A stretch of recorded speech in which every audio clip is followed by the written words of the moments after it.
안녕하세요, 이철민입니다. 오늘 제가 여러분에게 소개해드릴 책은 서강대학교 철학과 명예교수 최진석 교수가 쓴 탁월한 사유의 시선입니다. 이 책은 철학사에 대한 기존의 관념을 철저히 뒤흔들며 우리 사회에 큰 반향을 일으킨 책으로 우리에게 인문의 진정한 의미를 다시 한번 되새기게 합니다. 탁월한 사유의 시선, 책 속의 한 줄 소개해드리겠습니다. 시선의 높이가 삶의 높이다. 철학적인 높이의 시선이야말로 우리를 한 단계 더 상승시킬 수 있다.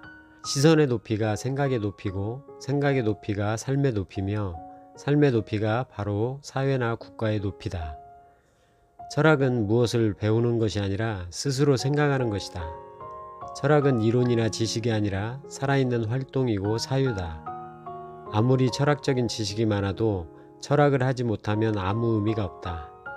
철학은 기실, 명사와 같은 쓰임을 갖고 있지만 동사처럼 작동할 때만 철학이다. 무엇이든지 자신이 가지고 있는 안목의 높이만큼만 구체적으로 실현할 수 있는 법이다. 우리가 처한 한계를 뛰어넘게 해주는 것이 인문적 시선이고 철학적 시선이며 문화적 시선, 예술적 시선이다. 이 높이에서만 창의적이고 주도적인 활동성이 나오기에 우리는 이 높이의 사유를 획득해야만 한다. 철학적 사유는 기본적으로 세계를 사유하지 사유의 결과를 사유하지 않는다. 사유의 결과물인 이론에 갇히면 사유의 대상인 세계에 직접 접촉하려는 용기가 약해진다. 사유의 결과를 배우는 단계를 넘어서서 사유할 줄 아는 사람이 되어야 한다. 이것이 바로 우리가 지금 단계에서 철학을 공부하는 진정한 이유다. 중요한 것은 우리 삶의 독립성을 확보하느냐 확보하지 못하느냐다. 철학의 출발을 말하면서 우리가 반드시 배워야 하거나 또 배울 가치가 있는 덕목은 바로 독립이다. 독립은 익숙한 것들이 갑자기 불편해져서 거기로부터 벗어나려고 발버둥치다 얻어지는 선물 같은 것이다. 철학적 차원의 시선에서 철학적으로 자각해서 자신의 운명을 끌고 나가는 것, 이것이 바로 철학이자 철학적 삶이다. 우리가 아는 큰 철학자들 누구도 다른 누군가를 닮기 위해서 살지 않았다. 그들은 모두 자신만의 고유한 시선으로 자기처럼만 산 사람들이다. 큰 인간은 외부의 것들과 경쟁하지 않는다. 오직 자기 자신과 경쟁할 뿐이다. 다른 사람보다 더 나아지겠다는 생각을 버려라. 다른 사람보다 내가 더 부족한지 더 나은지를 따지지 말라. 경쟁에 빠지지 말라. 오직 자신과만 경쟁하라. 어제의 나보다 오늘의 내가 더 나은지만 자세히 살펴라.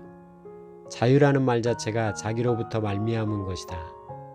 덕은 자기를 자기이게 하는 가장 밑바탕의 힘이다. 자기로 활동시키는 힘이라고도 할 수 있다. 덕이 온전해졌다는 말은 자기를 자기로 만드는 이 힘이 제대로 작동한다는 말이다. 그 사람을 그 사람으로 만드는 힘, 그것이 바로 덕이다. 자신의 개성을 유지하고 독립적인 삶을 사는 일은 편안함과 안전함에 빠지지 않고 다가오는 불안과 고뇌를 감당하며 풀릴 길이 보이지 않는 문제를 붙들고 계속 파고들어야 한다. 이것이 지적인 부지런함이다. 문제는 관찰, 통찰, 사유의 집요함 같은 부지런함이 지식적인 차원이 아니라 인격적인 차원이라는 것이라는 점이다.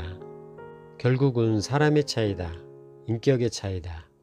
인류에게 빛을 보여주는 참된 지식의 생산은 그럴 만한 인격적 함량을 가진 바로 그 사람만이 할 수 있다. 모든 일들이 다 그 일을 하는 바로 그 사람의 크기와 깊이를 그대로 반영한다. 참된 사람, 즉 인격적인 준비가 되어 있는 사람이라야 참된 지식, 즉 세상의 진실을 밝히는 이론적이고 지적인 통찰, 새로운 시대의식을 가슴에 품는 활동을 할 수 있다. 지금 우리에게 필요한 사람은 1등보다는 인류를 꿈꾸는 사람이다. 1등은 판을 지키는 사람이고 인류는 새 판을 짜는 사람이다.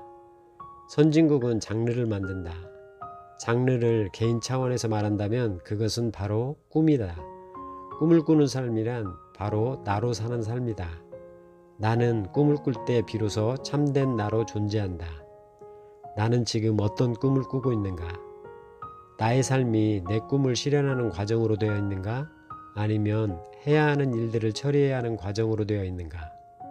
꿈은 원래 거칠고 비합리적이며 돌출적이다. 우리는 희망과 꿈을 실현하는 데에만 초점을 맞추면 되지 그것의 성공 여부에 대한 관심을 지나치게 가질 필요는 없다. 꿈과 희망이 어떤 결과를 가져올지는 사실 누구도 분명하게 알 수 없다. 꿈에 대한 합리적이고 분명한 예측을 하고 평가를 내리려는 순간 꿈의 동력은 오히려 상실된다. 분명한 것은 적토성산하지 않고서는 그 어떤 것도 이룰 수 없다는 것이다. 내면을 두텁게 준비하는 과정이 적토성산이다. 상상력이나 창의력은 적토성산 이후에 얻어지는 행운이나 선물이다. 창의성이나 통찰력, 인격적 성숙 이런 모든 문제는 적토성산 후에 자득되는 것이다. 여러분은 철학에 대해 어떻게 생각하세요? 이 책에서 저자는 생각의 수준이 시선의 높이를 결정하고 삶의 수준을 결정하고 개인뿐 아니라 사회나 국가의 수준을 결정한다고 말합니다. 이처럼 철학의 힘은 백범 김구 선생이 그토록 원했던 문화의 힘과 일맥상통합니다. 이 책에 소개된 백범 김구 선생님의 나의 소원의 글 가운데 일부를 소개하며 오늘의 북리뷰를 마치겠습니다. 나는 우리나라가 세계에서 가장 아름다운 나라가 되기를 원한다. 오직 한없이 가지고 싶은 것은 높은 문화의 힘이다. 문화의 힘은 우리 자신을 행복되게 하고 나아가서 남에게 행복을 주겠기 때문이다. 인류가 현재에 불행한 근본 이유는 인의가 부족하고 자비가 부족하고 사랑이 부족한 때문이다. 인류의 이 정신을 배양하는 것은 오직 문화다. 홍익인간이라는 우리 국조 단군의 이상이 이것이라고 믿는다. Helping people live better lives. 여러분의 더 나은 삶을 응원합니다. God bless you.